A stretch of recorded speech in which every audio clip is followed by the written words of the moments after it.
Hey, welcome guys. Welcome to another episode with Travel with Soul Winner. If this is the first time on this channel, please thank you very much for coming around, and please don't forget to click the subscribe button for you to get any updates with regards to video that is uploaded on this channel. And if this is not your first time, if you're a returning subscriber, I give you a thumb up. Thank you very much for coming around.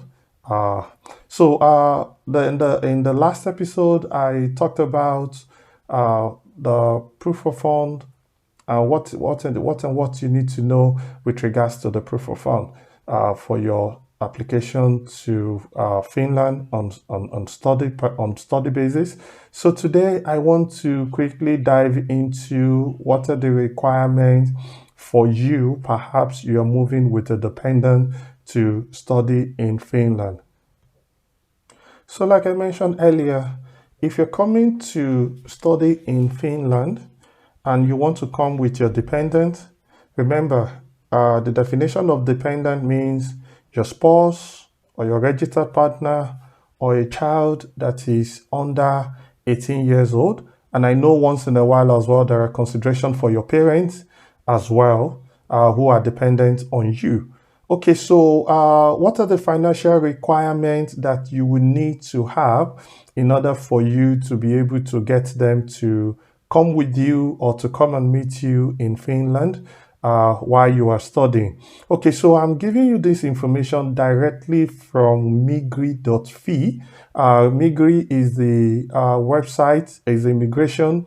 Migri.fi is the website for the Finnish immigration, and it's loaded with a lot of information that will help you to know what you're expected to do at every point in time. Okay, so if you intend to move together with Finland, if you intend to move together to Finland with your dependent the same time, in the previous episode, I talked about what you need to have as a student.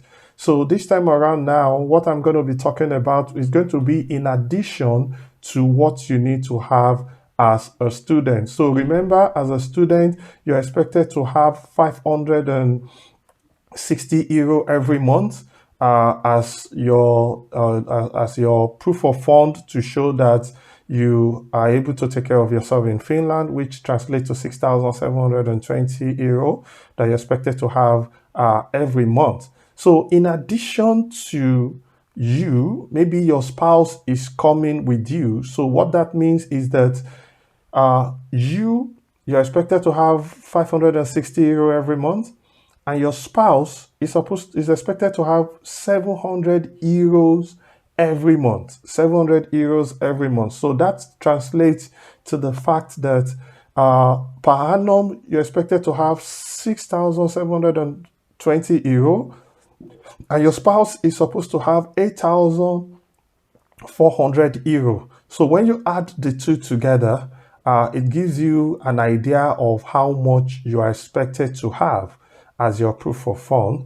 And if perhaps you have not completed the payment of your tuition fee for 1 year, you need to add the balance of the payment of your tuition fee for 1 year to this amount before you submit for your resident permit application.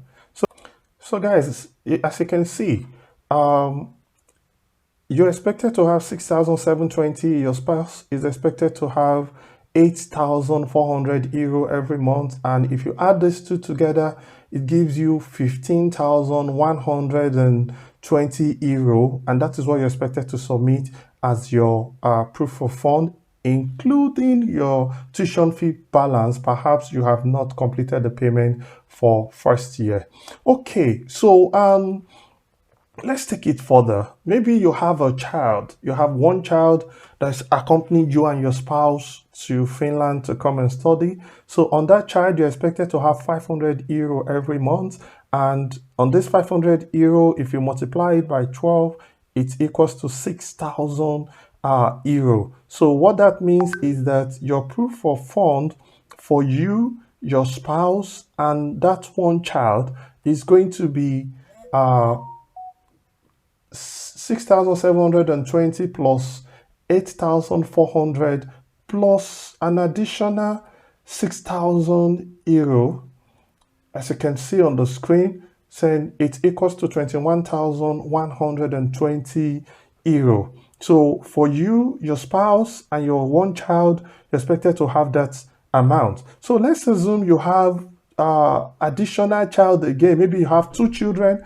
So that second child, you're expected to have 400 euro for that child in addition to the previous one. So that means that you're expected to have an additional 400 euro every month, which translates to 4,800 euro at the end of the year. So let's add it together. So plus 4,800. So you can see it's 25,920 euro. So a family of four, which comprise of either the husband or the wife as the student, then the spouse and two children, you're expected to have 25,920 euro every month. And if you have more children, as you can see, there is a provision for the third child. You're expected to have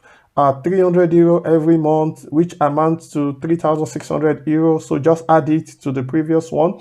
The fourth child, you're expected to have 200 euro, which amounts to 2,400 euro every month. So just add it as well. The fifth child, you're expected to have 100 euro every month, which amounts to 1,200 euro at the end of the year. So then the sixth child is a bonus. You're not going to pay anything for this child. So as you can see, so it's quite detailed here. And like I mentioned before, in the previous video, you're not expected to have this money in euro.